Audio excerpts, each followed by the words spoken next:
এটা বাংলাদেশ না পাকিস্তান। পশ্চিমবাংলায় এরকম শুরু হয়েছে, আমরা বারবার বলছি এটা বাংলাদেশ বানানোর চক্রান্ত চলছে, তার নমুনা সব।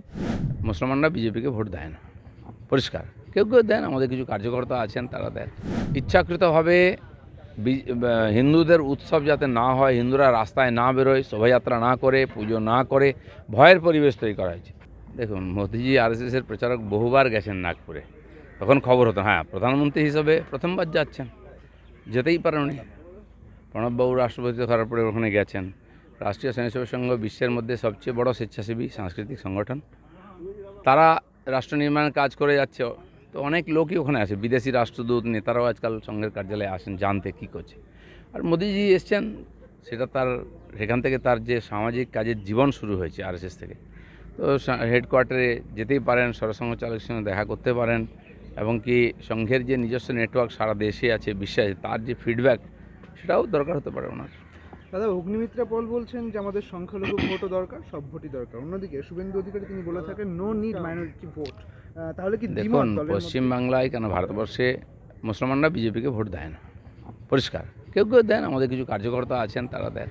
তো সেই জন্য এটা বলার উদ্দেশ্যে মুসলমানদের পিছনে দৌড়াবার দরকার নেই। আর আমরা আলাদা করে কাউকে আলাদাও করি না, কাউকে তোষণও করি না। আমরা সবকা সাথ সবকা বিকাশের কথা বলি। মুসলমান ভোট, হিন্দু ভোট বিজেপি করতে যায় না, সেই জন্য আমরা বলছি এটা। আর তার বাদ দিয়েও আমরা এত এগিয়েছি এবং জিতেছি 3বার কেন্দ্রের সরকার, একাধিক। গোয়াতে তো হিন্দু মাইনরিটি আছে, একাধিকবার সরকার। আসামেতে হিন্দু 40% আছে, খ্রিস্টান মুসলমান, তাও বিজেপি 2বার সরকারে এসছে। একাধিক রাজ্যে আছি আমরা, তো সেই জন্য আমাদেরও মাথায় রাখতে হবে যে কে ভোট দেবে না দেবে সেটা ওদের ব্যাপার। আমরা কাজ সবার জন্য করছি, সবাইকে সম্মান, কাউকে তোষণ নয়।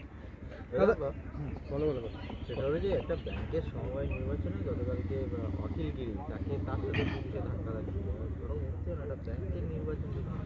দেখুন, ব্যাংকের নির্বাচন, স্কুলের নির্বাচন বা পুজো কমিটির নির্বাচন, সব জায়গায় টিএমসি ওটাকে পলিটিক্যাল একটা এজেন্ডা বানিয়ে হজ্জুদি করে।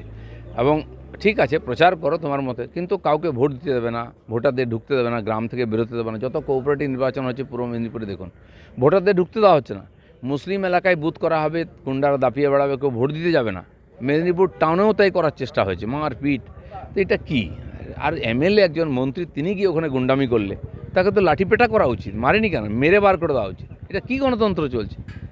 নিজের মতো করে ওর ব্যবসা চালাচ্ছে, দোকান চালাচ্ছে, লুটপাট করছে, আর মুখে বলা হচ্ছে দেশে গণতন্ত্র নাই, নাই, স্বাধীনতা নেই।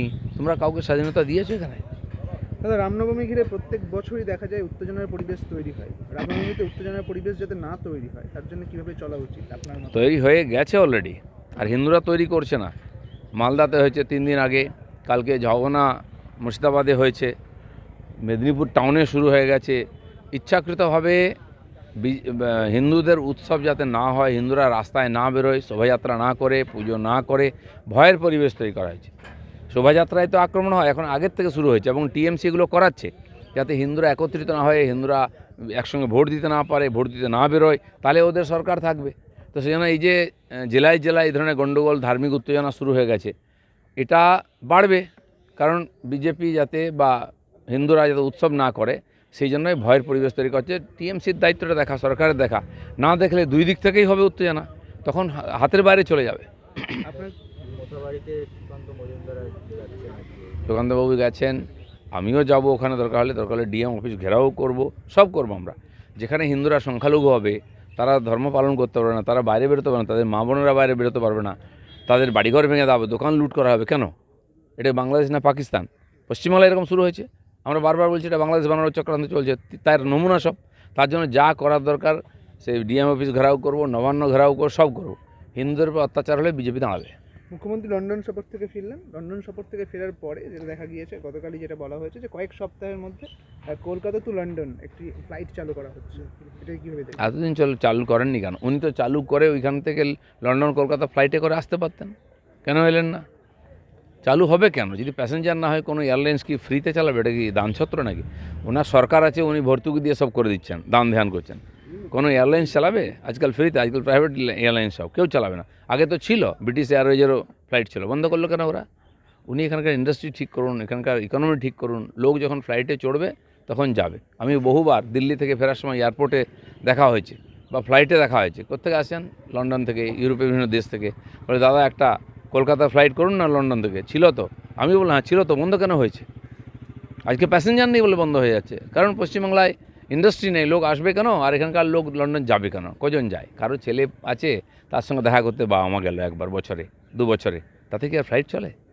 দেখা গেলো যে যখন মমতা বন্দ্যোপাধ্যায় ফিরলেন মুখ্যমন্ত্রী, এয়ারপোর্টে প্রচুর সমর্থক তৃণমূলের স্বাগত জানাচ্ছে।